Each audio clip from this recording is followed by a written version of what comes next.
Welcome to Reputation Nation, the podcast that goes beyond the headlines to unpack corporate crises, legal battles, and the strategies that shape reputations. I'm Anne-Marie Malecha, the CEO of Desenhall Resources and crisis management expert. And I'm Stacy Bratcher, a lawyer who's battled crises on the front page and in the courtroom. And sometimes those crises have led me into the foxhole with Anne-Marie. Whether you're in the C-suite, the legal department, or are just curious about controversy, we've got you covered. Let's get started.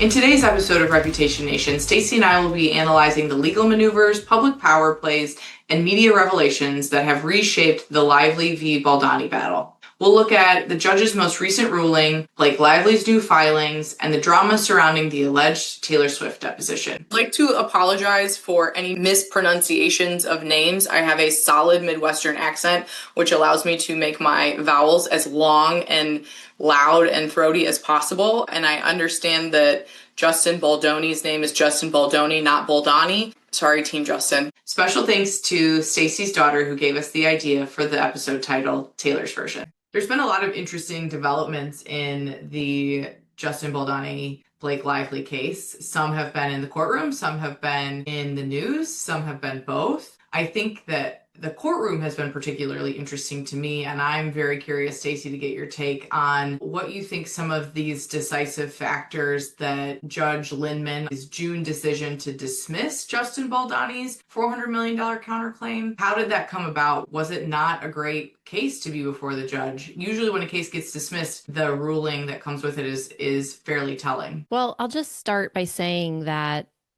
motions to dismiss are not readily granted. I mean, federal court is its own animal. The federal rules of civil procedure govern, and they really try to preserve parties' rights to litigate. So the rule at play is Rule 12b-6, which there's books written about, but essentially the party has to state a claim for which relief can be granted. And that's the fundamental problem with the Baldoni claims. So he sued for breach of contract, a really weird tort called civil extortion, which is not used very often, defamation and false light, and breach of contract, tortious interference with contract. And I would say, backing up, I think Baldoni's team did a great job on the PR, but where the rubber meets the road, there was sizzle and no steak. So their claims were just not held up. I mean, it was, I would say, a case of sloppy drafting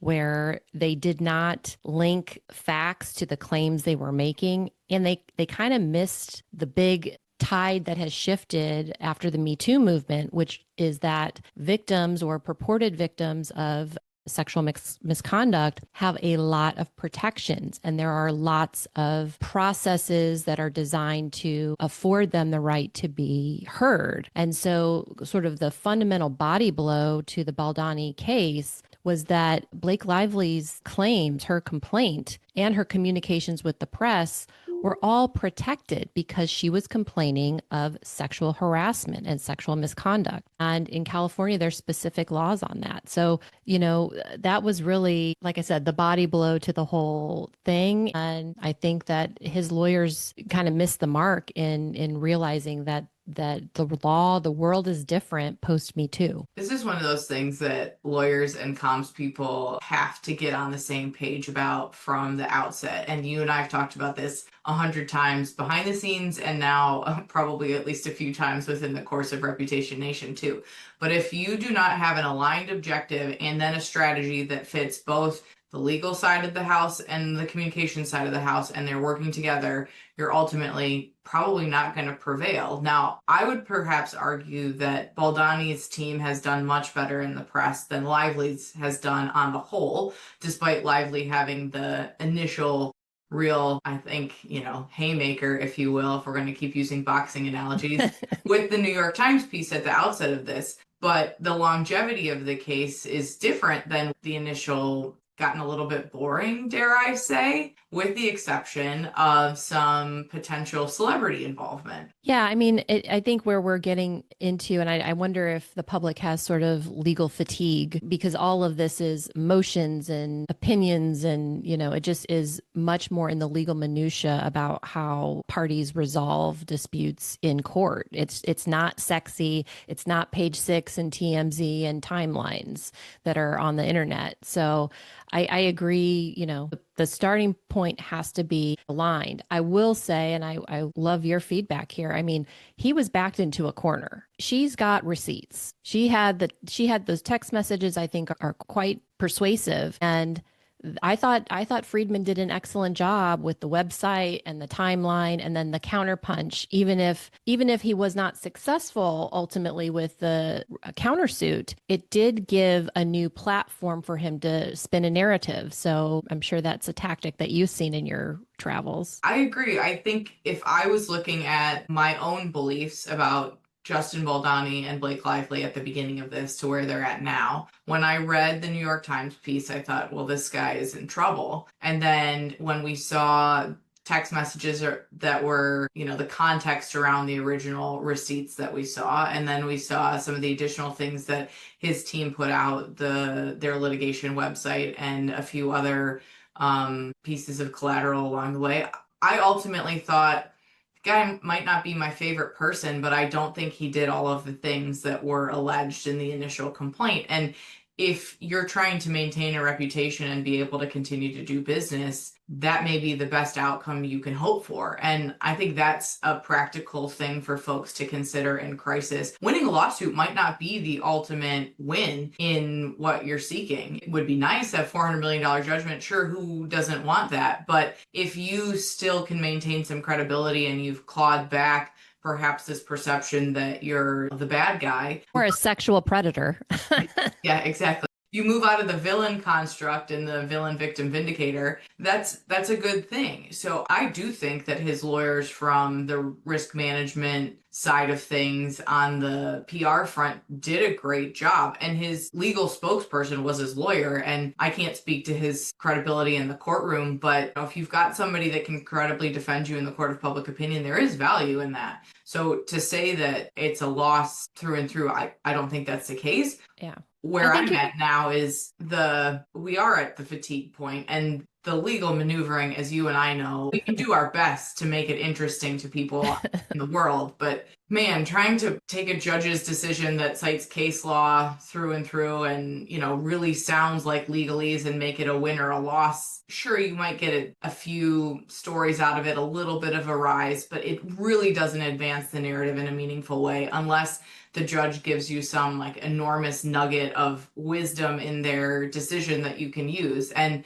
they are going to be in this procedural phase for a while, where discovery happens, depositions happen, and generally that's fairly boring depending on who's on your potential deposition list. Well, I know you sort of teased, statements and how to make legal filings interesting or newsworthy. And I know I'm going to tease right now, we're going to do a little bit of live editing of some of the statements that were issued, but you're not wrong. And that is certainly how you and I have worked together and how in-house lawyers, law firm lawyers work with comms all the time, is how to tell the story, because the filings, the way that you portray something to a judge is very different than the way that you try to persuade the public. And I wholeheartedly agree. I mean, Baldoni, first of all, no one had any idea who this dude was before this case. Yeah. And when they first heard about it, they thought he was a dirtbag. And now, I was just talking with some friends over the weekend about it, and they're still team Justin. So, despite the wins that the court has delivered, there is a perception that he's the underdog and was bullied by Blake and Ryan Reynolds. I'm glad you brought that up, because reputation baseline is something that we think a lot about, because generally the starting point for the characters in our crises are never the same. So are you a big corporation that people love the product that you make because it's in their house, they see it every day, their kids love it? Or are you some, widget that goes into that product that nobody knows about? Or do you make missiles, or do you make Tide? Like, there are so many things that impact that on the corporate level. And in the personality game, in terms of celebrities, they're all brands, and people, have this belief, whether it's justified or not, about who Blake Lively is, who Ryan Reynolds is, what their sort of combination as a couple, their impact on Hollywood, the things that they've done. And then there's this guy that nobody really knew the name of until this film came about. So you've got two very different reputation baselines. And if you're thinking about it like the scales of justice, there's a direct inverse relationship where one goes up, one goes down. And we saw that like directly at play, where Lively, I think, started further from the top. It's now evened out, or maybe flipped in Baldoni's favor. That was the sense I got from the conversation I had this weekend. And again, as a lawyer, I look at facts. And so to see that the judge in the motion to dismiss, which again is to me is a high bar to get those, to me, that was a sign that the Baldoni narrative was just that, just a narrative. But folks are really dug in because of the effective job that his team has done in painting a different picture. So you can win one place and not another. The other thing I wanted to mention, winning a lawsuit is a marathon.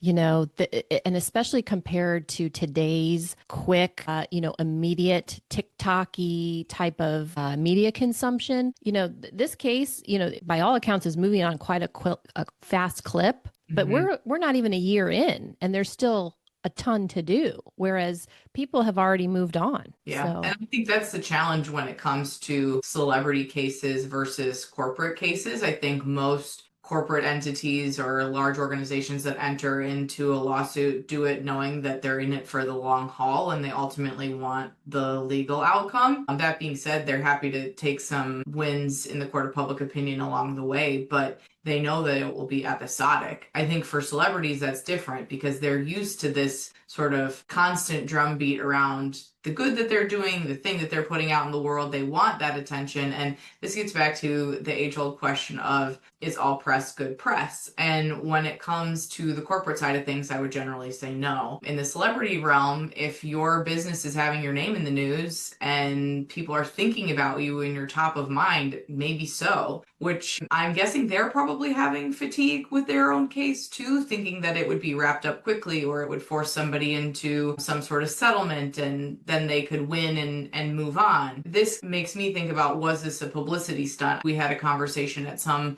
juncture about the sort of Machiavellian nature of, did they hatch this plan to try and get more folks to see their movies? And I do think there is reason enough to think that that's a possibility, given the players involved and what we're seeing here. Well, I want to talk, again, we kind of teased this statement, but the dismissal of Baldoni's case is a significant development. And I'm curious about your take on how you think Lively's team should have or should be using that event to refresh her brand, because I think, as we've both just agreed, she's sort of got bruised through this whole ordeal. It's a very tricky place to be for her. And I think there's a lot of ways you can go, and most of them are likely going to be criticized as too little, too late, not enough. And I sort of hate that those tropes are likely to be what we've seen. I will say that Lively has been doing some brand building in some of her companies that don't have names attached to her. I think that was probably smart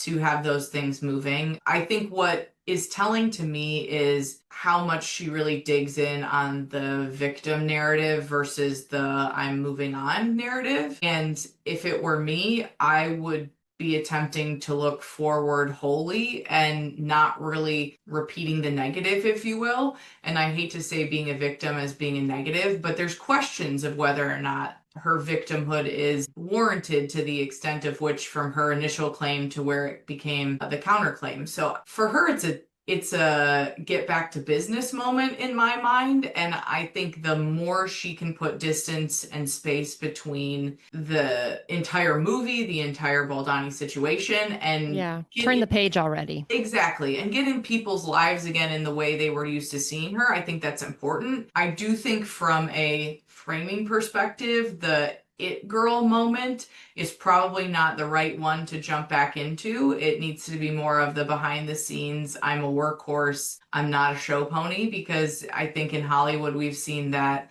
be a narrative that is tough to recover from. As a woman in business, I hate that that's something that is an unfortunate default negative against her in this case. Is she a difficult personality to work with? That sort of thing. She's going to have to overcome that. Yeah. Well, and again, we're sort of teasing kind of her framing around it, and can't wait to get to looking at her statement. But one thing, a development I think we should talk about is her motion for attorney's fees and damages following the motion to dismiss win, which this is a new thing. Yeah. This is California has a relatively new statute that protects victims or purported victims of sexual misconduct to file lawsuits. And it's kind of a counterpunch to those defamation suits, exactly like the Baldoni case. And I think in one of the statements, her lawyers called it sort of an own goal, that Baldoni's team just like walked right into this punch. I don't know if they didn't do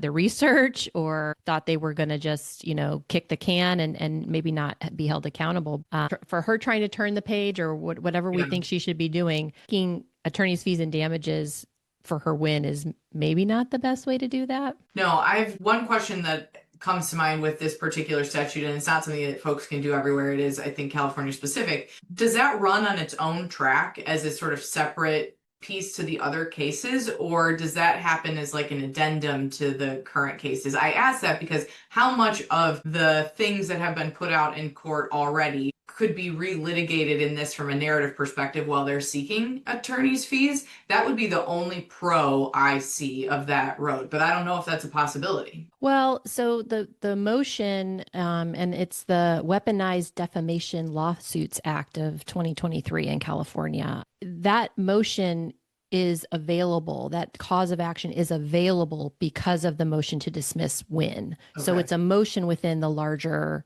case. To the extent, she's got to have evidence to support that claim. But again, the judge's order is pretty much Exhibit A, that she, was victimized by this. This is a retaliatory lawsuit. So it's going to be quite interesting. But in terms of the comms side of it and what it does for her reputation, from my perspective, I think it puts her in a sticky position because she did win. She was vindicated, but it sort of makes her look greedy or punitive. But at the same time, he was trying to shut her down with the defamation lawsuit. So it's exactly textbook the conduct that 2023 law was passed to address. I think it would be interesting, particularly given her statement that she's lucky that she has the resources to fight back. Now, if I was seeking attorney's fees and I was going to potentially donate them all to some sort of nonprofit that helps others fight that, I could maybe see that, but that wasn't a part of the conversation in doing it. And listen, if you're looking for a narrative win, you are going to make hay out of that at the beginning. And that didn't happen.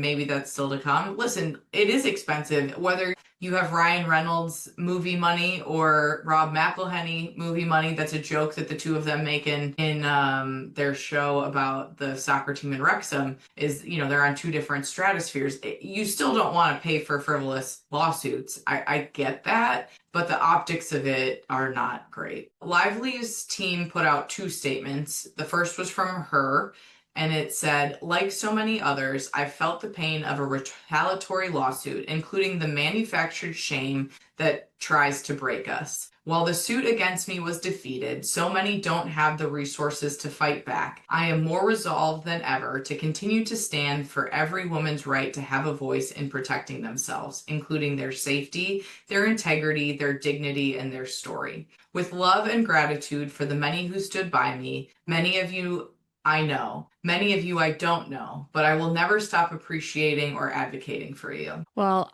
I have to say, at the jump, I don't know how many others there are that have felt the pain of a retaliatory lawsuit.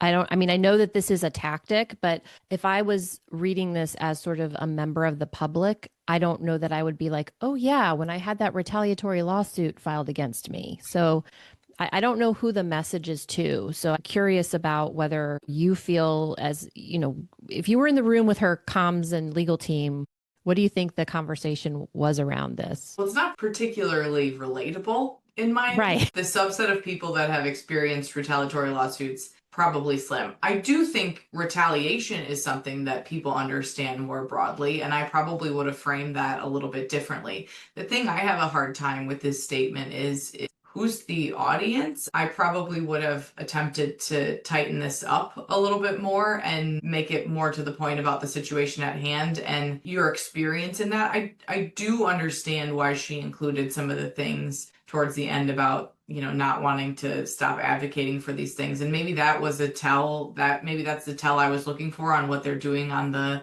attempt to, get lawyers' fees back. To me, this was kind of a wishy-washy statement that's a lot of words that didn't say a whole lot. Yeah, I felt that too. Maybe she's trying to position herself as sort of a victim's advocate or, champion of women who've experienced sexual misconduct. I mean, on the legal fees side, not to be cynical, but this law and these provisions are designed to encourage people to file lawsuits. And plaintiffs' lawyers love attorney's fees provisions. So, and this statute actually provides for both punitive and treble damages. Treble damages means 3 times your damages. So this is not, an uphill battle to get a lawyer to sign on to take your case. So that felt a little hollow as a more technical reader of this. But anyway, I felt it was, if you got to say something, this was probably, I agree with you, too much and not a focused message. On the flip side, I think what her attorneys put out was pretty good. Well, I'd say just the facts. Now, I'll take that one. Today's ruling represents a complete victory and total vindication. As we have maintained from the beginning, this, quote, $400 million lawsuit was baseless, and the court recognized it for what it was. We are eager to proceed to the next phase, which includes pursuing attorney's fees, treble damages, and punitive damages. So basically, I like that too. They're saying like, we're not letting up, like, it's on, basically. Yeah, I mean, they're saying that we're not done with this fight, which I get. I mean, listen, a legal statement versus the statement coming from the person at the center of the case, those are going to be 2 different things. Would bet that there were probably some flags raised on each side about the other. I would bet that Blake didn't love how lawyered the lawyer's statement was, and that the lawyers didn't love how, I think, detailed maybe Blake's direct statement was. At the end of the day, I don't think any of these statements are damaging, which is part of the thing to consider probably most when you're putting something out. Yeah. Is this going to hurt you in some really direct way?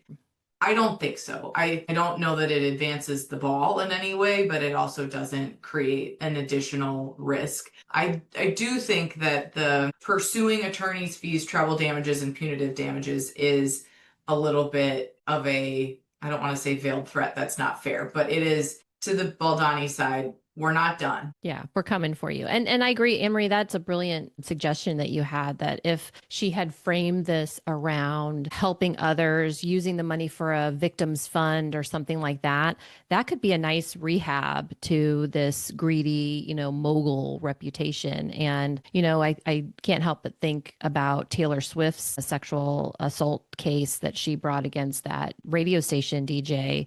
And one of the biggest factors in that case in terms of her credibility was the fact that she was not seeking big money. She's $1. She got a lot of credibility and allegiance from that. So Blake maybe should have taken a page from that playbook. I think it really says that there's an authenticity with Taylor Swift, and I don't want to purport to be a Swiftie. I don't know all of her music. I don't follow her the way others do. I think she is a very smart and savvy businesswoman, but I think she is a decent, upstanding person first and foremost. And that's what you get there. And I think, we can sit here and armchair quarterback. Was it good? Was it bad? Do we like them? Do we not? As much as we want, until we're blue in the face. And we're going to keep doing that. So hope you'll stick with us and listen.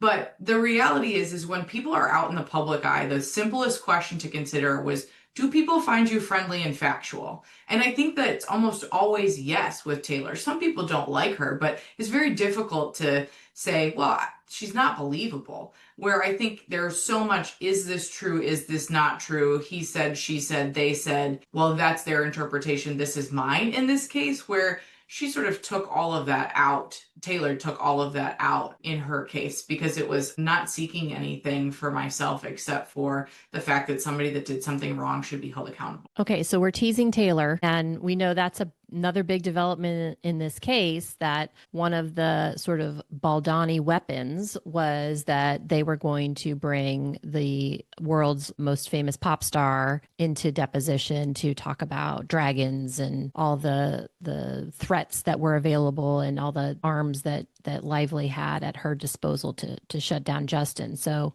shall we talk about the Taylor deposition debacle? Let's. What practical and ethical and reputational risks do lawyers have to consider before seeking high-profile celebrity depositions like Taylor Swift? And that's coming from the side of those seeking the deposition. And then on the flip side of that, if you are Taylor's lawyers, what are you thinking about to attempt to avoid keeping your client from having to do this? Well, so just back to the nuts and bolts of legal practice, you cannot pursue discovery that is burdensome or irrelevant to the case. And I think one of the challenges that the Baldoni crew had, and when we get to Taylor's lawyer statements, we'll see, and Lively's statements on the depo, we'll see that Taylor was not, despite Baldoni's attempts to make her a key figure here, she was not. Or that's the response, that Taylor was really just not a key figure here. So then you have a burden. I mean, and this is the case with any deposition. You see this a lot with what we call apex depositions, where folks are trying to depose the CEO or very senior officers of a company. The folks seeking to get that deposition have to show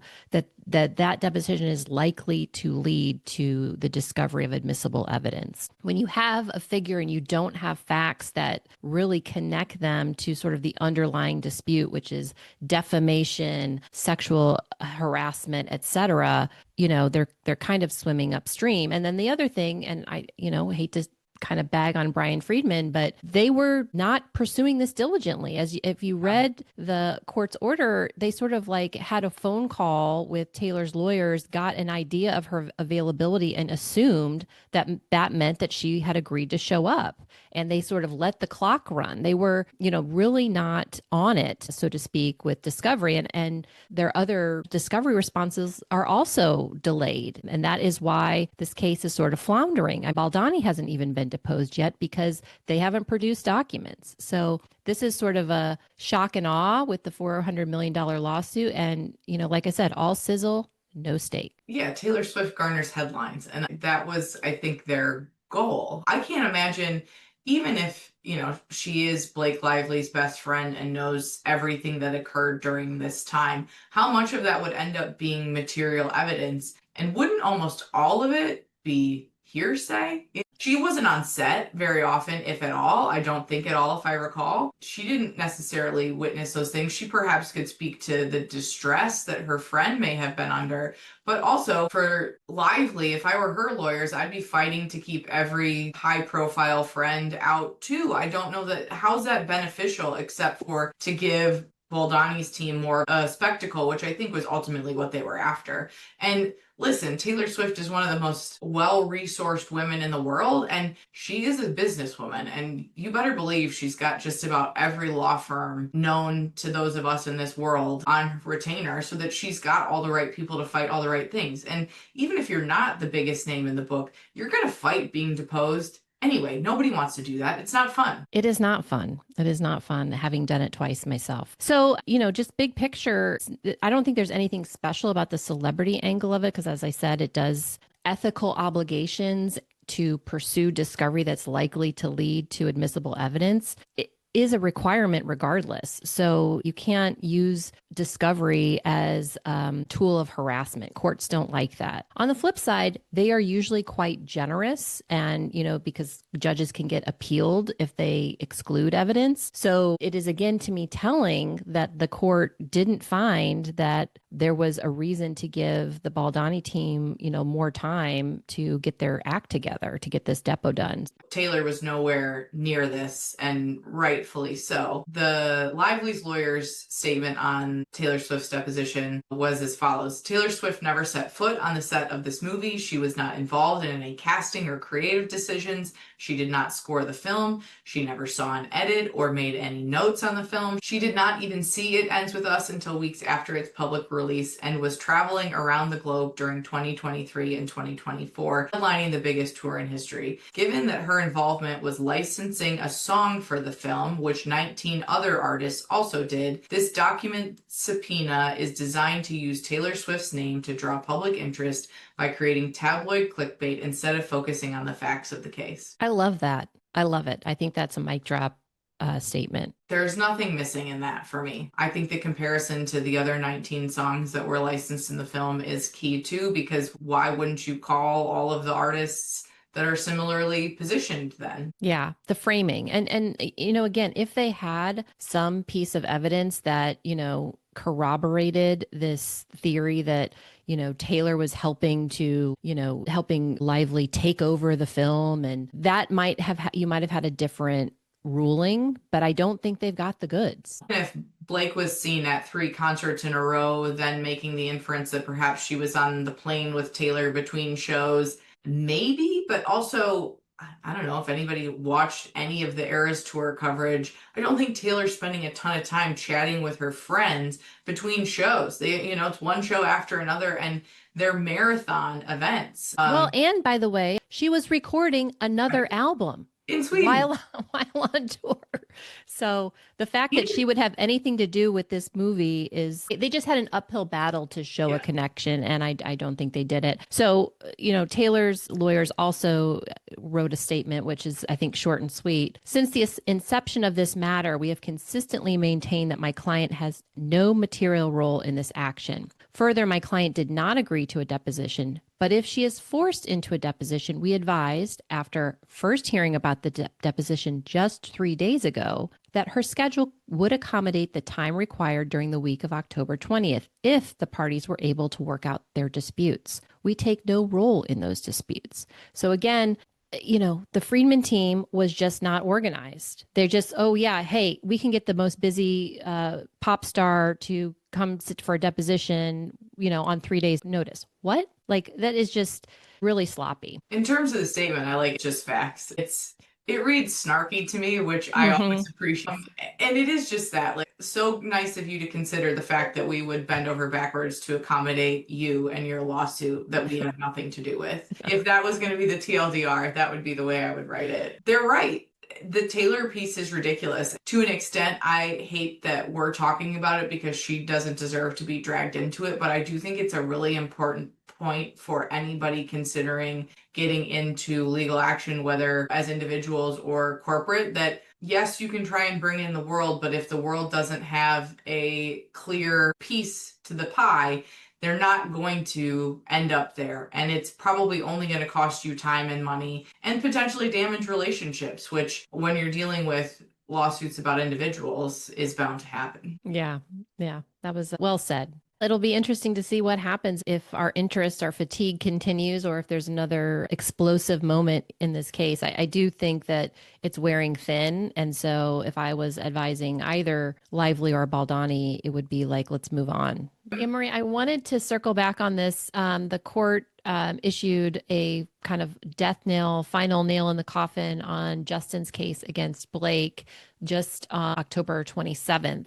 So you might recall that the court granted Blake's motion to dismiss his case, his $400 million defamation case against her. And people may not know this, but courts typically give parties the opportunity to amend their pleadings, to change their lawsuit if your case is dismissed, if there's other facts, if you have other claims. And so the court did that in this matter. And Justin's team did not take another bite at the apple. Just the 27th, that was sort of the court's deadline, and they did not. And I am very fascinated by that because his counterpunch was a great way for him to reset the narrative. And now a court has finally determined that he has no claim. So what do you make of that? Effectively, the case for him is over, which he really came out swinging with his counterpunch. It is a real shift. Now, understanding the risk calculus behind the scenes is something that, we don't necessarily have the privilege of knowing all of the information that's on the table, but I'm surprised that they didn't amend their complaint. I am too. Maybe it's a cut your losses moment, but as I understand it, and please correct me if I'm wrong, the Lively team has the potential to try and seek attorney's fees. There is a motion for attorney's fees that are statutory, by the way. I don't know what they do. I really don't know what Justin's next pivot is going to be. And maybe it is a reputational calculus of I don't want to be in this anymore. This is not valuable to my family, my career, my objectives. But it really does seem like a departure from where the case started. I just can't imagine that they're done. Both Justin's team, himself, his lawyers have really dug in a way that this is sort of a unsatisfying conclusion. I hate to say that, but it's a little disappointing as an armchair quarterback. Yeah, but if you don't have the goods, and we talked about this earlier, again, there is a specific statute that protects plaintiffs who bring forward concerns and complaints about sexual harassment. It's specifically bars defamation claims. And I don't know if his team didn't know or didn't realize that, or just said, hey, I've got to get something out there and get some sort of reframing of the narrative. That raises something that happens early in a lot of reputational issues with principles of saying, I want to respond, I want to do something. Doing something will often make you feel better in the moment, but isn't strategically the best choice. That happens, those conversations happen in sort of every case. And I'm sure somebody probably raised some potential risk of this might not be something we win, but you go in with a different attitude too. It's, you've mentioned this multiple times in many of the cases we've talked about, where lawyers are willing to run the long game, whereas the principals at the center of a lawsuit, whether that's an individual or a company, often want to see action and conclusion much faster. And I think that's even more the case when you're dealing with an individual versus a company. And if I'm either Justin or Blake's team, I don't want to be doing this. This is not beneficial to me in the long term. What those risks are, what those challenges are, we don't need to outline again. There are many, and we probably don't even know the interplay of all of them at this juncture in time for either Blake or Justin. It's going to be really interesting over the next, 6-7 months. The case goes to trial allegedly in March 2026. And, Justin may have some defenses, but he doesn't have any affirmative claims at the moment. So somebody needs to decide. It ends with us now. That's it for this episode of Reputation Nation. Thanks for joining us. We hope you found this episode useful. Have a crisis you want to dissect on a future episode? Connect with us on LinkedIn or email us at repnat@desenhall.com. Want to learn more about navigating a corporate crisis or high-stakes lawfare situation? Or want more hot takes from us? Subscribe to Des Reads and Our Take at desenhall.com. And be sure to check out Stacy's The Legal Department podcast for more legal insights at legaldepartmentpod.com. Thanks for listening. See you next time in the Reputation Nation.